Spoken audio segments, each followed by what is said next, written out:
Noong ika-8 ng Mayo taong 1945, ipinagdiwang ang Victory in Europe Day, VE Day, na nagpapahiwatig ng pagtatapos ng World War II sa Europa.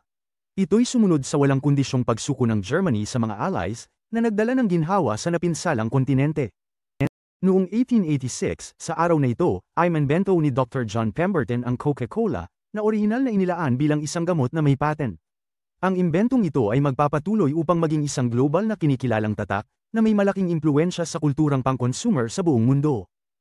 Noong ika-8 ng Mayo taong 1973, natapos ang patayan sa Wounded Knee sa South Dakota na pinamumunuan ng American Indian Movement.